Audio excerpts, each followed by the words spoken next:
Bonjour, bienvenue sur Euronet TV dans un nouveau numéro de Power consacré aux téléviseurs OLED. On va parler dans quelques instants de Sony avec Patrick qui se relance dans les téléviseurs OLED. Tout un programme, vous ne regretterez pas votre soirée. Bonjour Patrick, Bonjour EP. ça va? Très bien, merci de nous recevoir. Mais écoute, mais c'est normal, c'est avec un grand plaisir que je te reçois. D'abord parce que j'aime bien ce qui est derrière. Je suis un fan de téléviseurs OLED. Et quand j'ai appris au CES Las Vegas 2017 que Sony revenait dans le game, vous revenez dans le jeu, vous allez peser dans le game avec le LED TV, je me suis dit mais c'est pas possible, qu'est-ce qui se passe à Tokyo, il y a un coup de lune, qu'est-ce qui se passe, vous étiez parti, vous êtes revenu, c'est Come Back My Love, Don't Go Away? Presque. On n'était pas complètement parti en fait. Sony a continué à faire des écrans OLED, mais était moins visible du grand public puisqu'on fabriquait et on fabrique toujours des écrans OLED pour le professionnel. Des écrans utilisés pour tout ce qui est calibrage dans le monde du cinéma, dans le monde de la production, de la post-production. On a toujours des produits qui sont la référence aujourd'hui pour tout ce qui est calibrage colorimétrique des bandes vidéo et des films qui sortent au cinéma. Bon là tu es en train de me dire qu'en secteur pro, Sony n'a jamais quitté l'OLED, vous fabriquez des dalles OLED pour le secteur pro? On a effectivement une usine au Japon qui fabrique des dalles OLED, mais que pour le secteur pro, parce que c'est des produits un peu différents, technologie, un peu plus performants, enfin, qui ont des caractéristiques spécifiques qui font qu'aujourd'hui, ça se limite à des petites tailles d'écran et ne sont pas forcément adaptés aux Ça domaines dépasse du pas grand public. 25, 30 pouces, c'est ça? On reste sur du 30 pouces Du 30 maximum. pouces en max On ne en s'est pas pro. fabriqué au-dessus avec ces technologies-là.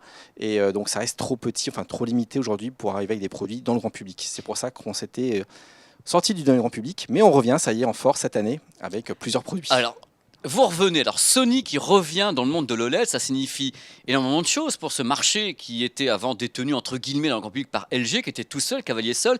Et d'un coup d'un seul, deux géants japonais, donc Sony et Panasonic, rentrent à nouveau dans le game avec deux produits. On en a un ici, quand même une merveille. Dans sa référence, celui-ci, c'est le... Alors, c'est série A1 de chez Sony. Effectivement, qui est notre produit. J'essaie de le coincer, parce que les références à rallonge, personne s'en souvient, même les chefs produits. Alors, Non, non, attends, je l'ai noté. Attends, parce que, alors, c'est le KD55A1, et puis il y a des chiffres derrière, un ZD machin Alors, truc. la référence complète, c'est KD65A1 BAEP. Mais on va Voilà. dire plutôt la série A1 pour que ce soit plus simple effectivement à prononcer, à retenir pour tout le monde. Donc, alors, vous revenez. Alors, c'est un secret pour personne, Patrick, que tous les téléviseurs de cet acabit, donc OLED, utilisent une dalle LG. Tout le monde le sait. Effectivement, pour la gamme grand public, comme les autres fabricants, on utilise des dalles LG parce qu'aujourd'hui, c'est le seul fabricant capable de produire des volumes significatifs des dalles OLED aujourd'hui pour le fournir aux autres fabricants du marché. Alors justement, quand on est Sony, qu'est-ce que l'on construit autour d'une dalle LG pour obtenir ça? Chaque téléviseur a sa personnalité, mais vous faites des trucs dingues. Que ce soit de l'OLED ou du LCD, c'est un petit peu la même problématique, c'est qu'aujourd'hui, il faut un écran effectivement, mais aujourd'hui, l'écran en soi, ce n'est que 20 à 25% de la qualité d'image, du ressenti qu'on a au niveau de la télévision. Le plus important n'est pas l'écran, mais tout ce qui va aller autour, tout ce qui va être le traitement d'image, tout ce qui va être les processeurs, tout ce qui va être les algorithmes, tout ce qui va être en amont de l'écran pour pouvoir optimiser la qualité d'image et avoir un rendu le plus naturel possible et un rendu le plus beau et le plus détaillé tel qu'on peut voir sur la télévision d'à côté. Alors toi, tu as un circuit qui s'appelle X-Reality Pro. Ça fait un moment que ce nom existe. C'est un circuit qui est créé par Sony, par les ingénieurs de Sony. Est-ce que les gens de Sony Pictures, parce que vous avez également Sony Pictures, donc en cinéma, est-ce que ces gens interviennent dans la conception de ce circuit vidéo pour que l'image soit encore plus fidèle au cinéma? Alors oui, effectivement, et pas uniquement la partie Sony Pictures, on a aussi la partie professionnelle de Sony qui fabrique les caméras, qui vend les caméras pour le tournage de cinéma, pour tout ce qui est production et post-production. Donc en fait, les équipes Sony en soi, à la fois la partie cinéma, la partie professionnelle et grand public, travaillent ensemble pour pouvoir développer les algorithmes, pour pouvoir encoder les vidéos en amont au niveau des caméras, mais aussi les décoder le mieux possible directement au niveau de la caméra. Et c'est la force de Sony, ce qui va nous différencier de certains fabricants, qu'on est présent sur l'ensemble de la chaîne de montage. On est le seul fabricant à être à la fois présent dans la fabrication des caméras, dans le montage des vidéos à Hollywood et dans la restitution au niveau des télévisions. Toute la chaîne complète, depuis Toute le la moment où chaîne. je tourne, le moment où je vais faire le montage, le mastering, la pré-production, la post-production, et résultat ici, vous avez la chaîne complète, vous êtes les seuls. La chaîne Ils complète sont étant contents. Sony. Mais alors Effectivement. dis-moi, alors On le voit ici avec la caméra avec laquelle tu nous filmes. oui, C'est on une ça Sony, suffit par exemple. maintenant, mais qu'on les sorte. Voilà, le truc, c'est que maintenant, tu vois, je suis un journaliste, je suis devant un téléviseur, c'est vrai qu'il est magnifique, c'est vrai qu'on l'a testé ici à 01net, c'est vrai qu'il a des caractéristiques de dingue. Alors, il y a un truc, alors, pour que les gens comprennent bien, c'est un téléviseur qui est donc les deux premiers téléviseurs Sony OLED qui sont lancés actuellement. Les prix, on en reparlera après.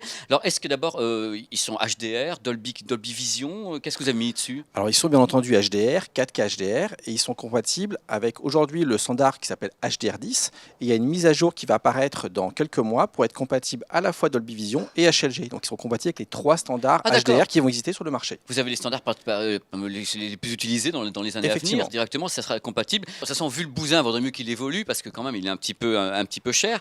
Alors justement, j'ai encore des petites questions parce que là, ton produit, moi quand je l'avais vu au CES, il y avait un truc qui m'avait épaté, qui avait épaté tout le monde. C'est qu'on dit voilà, Sony revient, alors ils essaient de mettre la gomme de tous les côtés comme des gros malades, et en plus, ça a une surface acoustique. C'est-à-dire qu'il n'y a pas de haut-parleur sur ton produit, c'est directement la dalle qui a des micromoteurs derrière, des micromoteurs, messieurs, dames, qui sont derrière, des sortes de petits micromoteurs haptiques qui font vibrer carrément la dalle. Explique-moi le truc. Effectivement, Sony revient sur le marché de l'OLED avec ce téléviseur-là, mais c'est un produit qui est particulier au niveau du son. Pour la première fois au monde, sur une télévision, on intègre une technologie qui s'appelle chez Sony Acoustic Surface, où en fait c'est la dalle elle-même, c'est l'écran lui-même qui reproduit les ondes sonores. Pas de haut-parleur, c'est l'écran qui devient haut-parleur.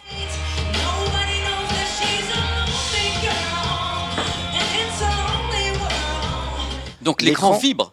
L'écran fait effectivement des micro-vibrations, mais qui sont invisibles à l'œil nu, mais qui vont faire vibrer l'air. On sent à la main. On va sentir à la main si on touche légèrement de toutes légères vibrations. Et ce sont ces ondes-là, effectivement, qui vont recréer les ondes acoustiques et qui vont complètement remplir la pièce d'un son qui est vraiment enveloppant. Quand Sony lance un truc pareil, quelle est la cible de votre entité quand on dit on va sortir des produits OLED qui coûtent un tel prix? Vous pensez à quoi par rapport à votre public habituel qui est habitué quand même à des prix un peu plus light?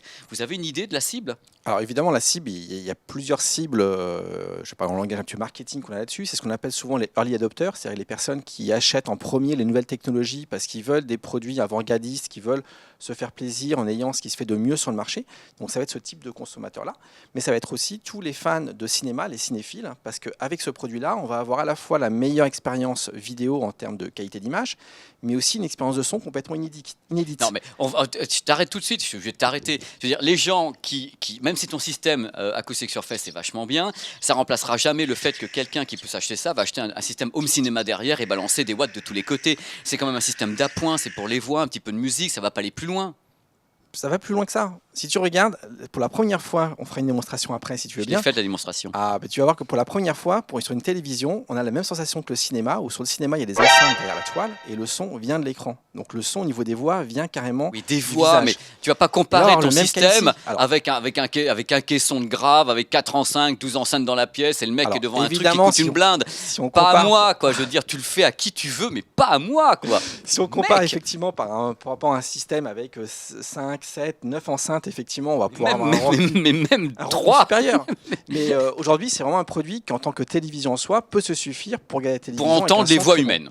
Voilà. Pour entendre des voix humaines, pour avoir un rendu qui est quand même pas mal pour une télévision en soi. C'est bien, Patrick. Alors moi, encore une question, je veux dire, je me pose là, je vois 2 produits qui arrivent. Est-ce que c'est dans la tête de Sony, de l'entité Nippon, le début d'une grande aventure OLED avec des tas de produits qui vont se pointer? Pourquoi pas, on peut rêver dans 2-3 ans des produits beaucoup moins chers, beaucoup moins onéreux que ceux-ci? Alors on espère aussi, ça va dépendre effectivement des volumes de production et de la popularisation des écrans OLED. Et on peut espérer que dans les années à venir, quand les télévisions LED vont se démocratiser, leur prix de fabrication va baisser et qu'effectivement, c'est des produits qui vont être beaucoup plus abordables pour que beaucoup plus de consommateurs puissent offrir et bénéficier de technologies. Donc on espère effectivement que dans les années à venir, c'est le début d'une nouvelle série et d'autres séries vont arriver dans un futur plus ou moins proche pour pouvoir continuer à proposer les avantages de LED à encore un plus grand nombre de consommateurs. Alors justement, vous êtes maintenant, vous faites partie du grand cercle des fabricants qui sont à la fois vendeurs, si je puis dire. Vous avez dans votre gamme des matériels OLED et LCD. C'est ça qui est bien. Alors, dans le LCD, parce qu'il y a une question, je vous tiens, monsieur Sony, Patrick de son prénom, Patrick Sony, je vous tiens. Alors, vous avez quand même été parmi les premiers à travailler sur les Quantum Dots, les fameux points quantiques avec les Triluminos. Effectivement, les Quantum Dots, ce n'est pas quelque chose de nouveau chez Sony, puisqu'il y a déjà 5 ans, on avait sorti des premières télévisions qui avaient la technologie qu'on appelait le Triluminos à l'époque. Voilà. Qui effectivement était équipé de Quantum Dots, c'est-à-dire qu'il y avait des filtres devant l'écran qui permettaient, avec cette nanotechnologie, de pouvoir reproduire un plus grand nombre de couleurs. Ça, c'est du délire. Alors justement, est-ce que comme vos petits copains qui viennent d'une autre entité, vous travaillez, vous suivez de près les futurs peut-être points quantiques capables d'être auto-émissifs? Ça fait tilt ou est-ce que vous laissez faire en disant, oh, ça arrivera un jour, on ne sait pas quand, messieurs, dames? Alors effectivement, c'est quelque chose qu'on suit de très près parce que sur le marché de la télévision, on suit en parallèle toutes les différentes technologies pour justement adopter la technologie qui nous paraît à l'instant T la plus adaptée pour reproduire la meilleure qualité d'image. Donc les Quantum Dots, nouvelle génération, qui ont des pixels auto-émissifs, qui aujourd'hui n'existent pas encore sur le marché, mais qu'on espère arriveront d'ici 2 ans, peut-être 3 ans sur le marché de la télévision. C'est quelque chose qu'on regarde de près pour, pourquoi pas, proposer des télévisions et ces technologies dans le futur. Power. Hop, j'ai même pas honte. Trêve de gaudriole. En plus, non, c'est pas que beau. En plus, c'est Android TV, cette bestiole. Effectivement, la télévision est complète. Grâce à Android TV, on a accès à des milliers d'applications directement sur sa télévision. Depuis son smartphone, qu'on soit Android ou iOS, on va pouvoir envoyer facilement des vidéos sur la télévision. Donc tout est fait effectivement pour que la télévision apporte une expérience la plus complète possible dans son usage. Bon, écoute, moi je te souhaite d'en vendre. J'espère Dans tous aussi. les cas, nous on voulait simplement la présenter et donner l'avis de Power qui avait rencontré ce produit déjà au CES de Las Vegas et j'étais absolument soufflé de voir ça arriver, j'étais super content. On l'a mesuré ici à 01net, donc il y a eu des mesures techniques, je vous encourage à aller les regarder sur le site 01net. Et moi Patrick, je te remercie d'avoir subi mes questions. Écoute, merci beaucoup Pépé et puis merci pour cette interview. Mais avec grand plaisir et on continuera à suivre l'avis de Sony autour des téléviseurs OLED en espérant réellement, et là je suis sérieux, qu'il y aura beaucoup de modèles, que ce marché de l'OLED va vraiment permettre aux gens d'en acheter de plus en plus parce que s'il grossit, les prix vont baisser. Donc il faut que quelqu'un sacrifie au début pour en acheter des chers. Power. Bon, on ne pouvait pas vous laisser comme ça quand même. Patrick a dit tout le bien qu'il pensait de son produit. Maintenant, c'est à Power de prendre la main sur ça et vous dire ce qu'on pense du téléviseur. Il a été testé et mesuré par 01net. Premier truc à savoir, le traitement vidéo, qui est donc le X1 Extreme, X-Reality Pro de Sony, est une véritable merveille. C'est pas nouveau, ça fait un moment que Sony travaille à fond, mais d'une façon exceptionnelle sur le traitement vidéo. Et là, c'est encore waouh. Alors, on explique ce qui est formidable, c'est que vous rentreniez une source qui est Full HD ou bien standard. Bien, ce qui se passe, c'est qu'il est capable de l'amener en Ultra HD, donc de faire un upscale qui est vraiment exceptionnel. Il n'y a pas d'artefact par-dessus, il n'y a pas de rémanence, il n'y a rien du tout, il n'y a pas de bruit, il n'y a pas de granularité qui vient. C'est génial, vraiment l'upscale se fait très très bien. Et en plus, ce qui est vachement bien, c'est que vous avez dans le menu vachement d'options. C'est-à-dire que vous pouvez jouer de tout dans le menu pour avoir une image à la carte. Et ça, c'est sublime, c'est-à-dire que vraiment, vous choisissez le type d'image que vous voulez. Alors, la colorimétrie du produit a été mesurée également en labo. Il faut savoir que c'est une excellente fidélité chromatique, il n'y a pas de problème là-dessus, mais il y a un produit qui fait encore mieux. C'est l'OLED LG Signature, mais enfin, en même temps, il fait 10 000 €. Alors, le ratio de contraste, étonnant, c'est vraiment comme toujours quelque chose qui est percutant, vous le prenez dans la gueule, ce ratio de contraste qui donne de l'ampleur, une profondeur étonnante à l'image. La définition dépend bien sûr de ce que vous allez mettre dessus. Nous, on a fait des essais en gaming. Alors, en gaming, même chose, on a fait plein d'essais. C'était assez marrant, il y a eu vraiment très peu de rémanence, c'était vraiment, ça pétait vraiment, c'est pas une vue de l'esprit, j'ai du mal à trouver les mots parce qu'on était assez impressionnés par tous les essais qu'on a fait en gaming. Alors la partie audio, vous savez, cette dalle qui est donc une surface qui commence à vibrer, ce sont des moteurs haptiques, magnétiques qui font vibrer la surface et qui permettent d'avoir un son, tout simplement. C'est assez nouveau, c'est assez intéressant parce que c'est vrai que le son, on ne sait pas d'où il vient. Il faut savoir qu'à la base, il n'y a pas beaucoup de graves sur ce type de système, donc Sony a rajouté un haut-parleur par derrière pour appuyer le spectre du grave. Donc c'est vraiment pas mal fichu, c'est pas une super grande puissance, mais pour le rendu des voix, pour un truc qui est classique, ça se passe très bien. Autrement, les trucs qu'on n'a pas trop aimé, c'est la télécommande qui fait carrément old school. On a un produit super moderne qui a de la gueule, la télécommande, on a l'impression que c'est les années 50. Donc ça va pas tellement. Et voilà, le prix aussi. Le prix, ça, le prix, oui, il faudrait que ça soit beaucoup moins cher. Mais en fin de compte, ce sont les premiers. Et comme je disais dans l'interview, j'espère que l'OLED va se vendre et qu'on en vendra des wagons, des caisses et des palettes pour que les prix puissent baisser.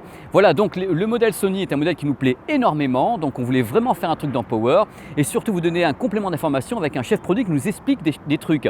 Donc c'est bien, vous avez peut-être pu apprendre par exemple que Sony fabriquait des OLED jusqu'à 30 pouces, mais que pour le moment c'était en secteur pro et que ça n'allait pas au-delà et du coup ils achetaient les dalles à LG. On apprend des petits trucs comme ça que moi j'ai envie de communiquer dans Power. Voilà, j'arrête de parler, je vous souhaite une excellente soirée ou journée ou je ne sais pas. Pour me joindre d'ici là où je suis dans le bonheur, vous avez les réseaux sociaux qui sont ici. Vous avez ma chaîne YouTube qui est par là, n'hésitez pas à aller faire un petit tour et qu'on s'amuse ensemble. La semaine prochaine, il y aura un Power qui sera certainement pas en France. Je ne sais pas, il y aura des produits dans tous les cas parce que je les ai déjà avec moi et je vous souhaite vraiment le meilleur et soyez geeks. À bientôt sur 01net TV et dans Power.